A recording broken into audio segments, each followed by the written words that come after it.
उत्तर प्रदेश चुनाव के exit poll तो आ चुके हैं, बस अब इंतजार फाइनल नतीजों का है, उस परिणाम का है कि आखिरकार जनता ने ईवीएम में कैद क्या किया। एग्जिट पोल में तो बंपर जीत बताई गई है और कहा गया है कि योगी फिर से वापसी कर रहे हैं, लेकिन ज्योतिष उनकी कुंडली में क्या देख रहे हैं, उनकी कुंडली क्या बोलती है। एक तरफ योगी आदित्यनाथ है और दूसरी तरफ है अखिलेश यादव।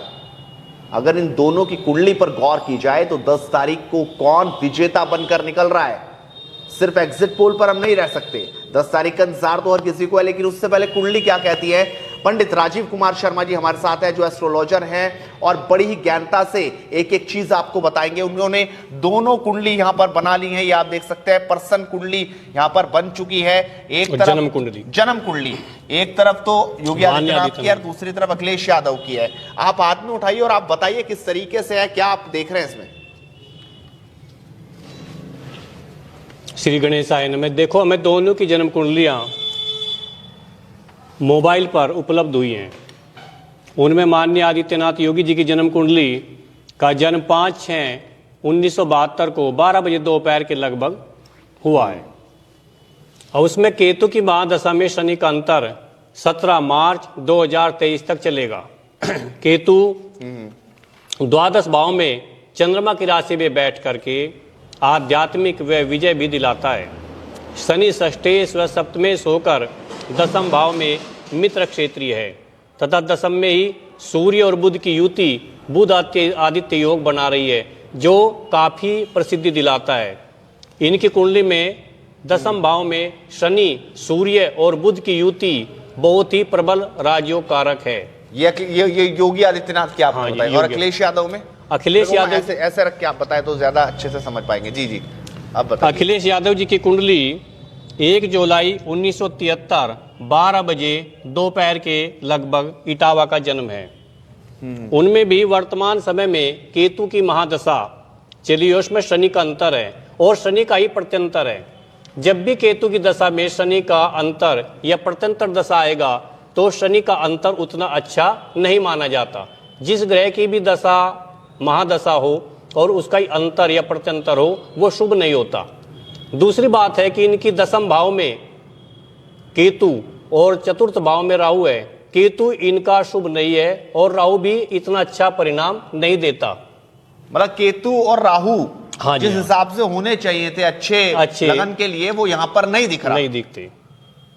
तो फिर मतलब यहां पे हम देख रहे हैं कि चंद्रमा भी है, शुक्र भी है। जी जी। और ये क्या चीज़ ये जो केतु है, हाँ। केतु यहाँ अच्छा फल नहीं देता। केतु भाग्य में रुकावट डालता है।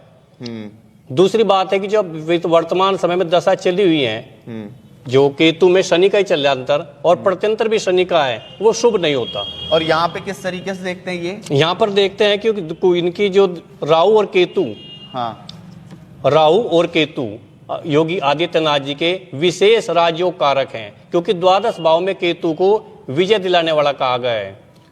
तो ये तो इनके तीनों के सेम है, ये वाले इस वाले इसमें। शनि, हाँ, और यहाँ केतु भी तो है ना जी उनका। केतु भी, अच्छा अच्छा अच्छा। देखो यहाँ केतु चंद्रमा शनि हो गया, जी जी, और जी ये केतु हो गया, चंद्रमा सूर्य, ये तो है बुध है, वहाँ केतु की जगह बुध है। अच्छा अच्छा, तो योगी आदित्यनाथ की ज्यादा प्रबल नजर आ रही है। योगी आदित्यनाथ जी कुंडली में प्रबल राजयोग कारक ग्रह हैं। तो इस बार मतलब टक्कर बहुत जबरदस्त रहेगी या योगी बम्पर, इसमें यह भी पता चल रहा है कि जीत क्या बहुत बड़ी होनी है या टक्कर बहुत जबरदस्त रहेगी, नेक टू नेक फाइट रहेगी। देखिए, जीत का जो आंकड़ा है उसमें माननीय अखिलेश जी की जन्म कुंडली के आधार पर उनको पहली योजना जो 5 साल की गई, उससे जो पहले चुनाव थे उस सब को उनको बढ़त जरूर मिलेगी, लेकिन सरकार बनाने में असमर्थ रहेंगे। जैसे एग्जिट पोल दिखा रहे कि 300 सीट योगी को मिल सकते हैं, तो ऐसा भी हो सकता है क्या? देखो जी, इतना प्रबल ग्रह है क्या? इतने प्रबल राजयोग कारक ग्रह अभी नहीं चल रहे हैं योगी जी के भी, लेकिन इतना जरूर है कि विजय निश्चित होगी और उसके बाद 250 से 272 के आसपास तक का आंकड़ा प्राप्त कर लेंगे। मतलब ये पता चल रहा है कि 250 पार जाएगी, यानी एक तरह से बहुत बड़ी जीत फिर भी दिख रही है। हाँ जी, हाँ जी। और अखिलेश यादव में की ग्रह में कहाँ कमी रह गई आखिरकार, कैसे आपको लगता है, जिस तरीके से आप कुंडली देख, कमी कहाँ रह गई? उनकी जन्म कुंडली में जो नवम भाव में राहु की स्थिति है, नवम भाव में जो गोचर राहु कर रहा है, तो नवम भाव में राहु को अच्छा नहीं माना जाता, क्योंकि नवम भाव में केतु अच्छा होता है। भाग्य स्थान, अगर काल पुरुष की हम कुंडली का विवेचन करें तो भाग्य स्थान में केतु नवम भाव में अच्छा माना जाता है, लेकिन इनकी जन्म कुंडली के गोचर के हिसाब से राहु है तो वो इतना अच्छा नहीं माना जाता। और दूसरी बात है, जो केतु की दशा में शनि का अंतर व प्रत्यंतर है वो भी शुभ नहीं होता। तो इसलिए यहाँ पर एग्जिट पोल भी आपको सही नजर आ रहे हैं और लग रहा है कि 10 तारीख, अगर 10 की जगह 11 या 12 को मतगणना होती तो क्या होता जी? तब भी यही रहता जी नतीजा यही रहा। हाँ। अगर वोटिंग की तारीख बदली हुई होती तो तारीख अगर बदली हुई होती हाँ। तब भी जब भी यही रहता। अच्छा, क्योंकि वो तो नतीजा बाद में आता, अगर कभी अप्रैल के बाद चुनाव होते या फिर करीब इसमें नवंबर दिसंबर में चुनाव होते, जब तक तस्वीर पलट सकती थी। तब अखिलेश यादव जबरदस्त तरीके से उनके ग्रह उनको आगे ले जाते। बिल्कुल बिल्कुल।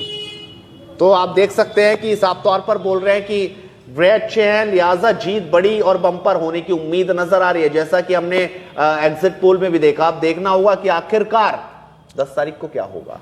क्या जो ये कुंडली है, क्या ये जन्म कुंडली क्या ये वाकई उस हिसाब से चलेंगी जिस तरीके से पंडित जी कह रहे हैं, या फिर इसमें कुछ बदलाव भी हो सकता है? कुछ बदलाव होने की उम्मीद है? नहीं जी, मुझे सटीक है बिल्कुल। ऐसा तो नहीं है उस दिन आप मिलो ही ना, नहीं, वो नहीं, तो मैंने बना दी थी। अब नहीं ऐसा नहीं है, मतलब पक्का आपको लग रहा है कि योगी की जीत है? बिल्कुल बिल्कुल जी। क्योंकि एग्जिट पोल तो जो आ रहे हैं बाद में, जब रिजल्ट आता है तो कुछ और ही नजर आता है। बंगाल में एग्जिट पोल को कुछ और, पिछली बार 2017 में कुछ और रिजल्ट कुछ और। तो आपको लग रहा है कि कुंडली में जो आपने बताया सटीकता वही है? बिल्कुल बिल्कुल, ज्योतिष के आधार पर जो भी गणना है वो बिल्कुल सटीक निकलेगी। तो चलिए, इन्होंने बताया कि आखिरकार क्या कुछ होगा। आप भी अपनी राय रखिए और लगातार जुड़ रहिए एडवांस नेटवर्क के साथ, क्योंकि इसी तरीके से बेबाक बात चलती रहेगी। नमस्कार।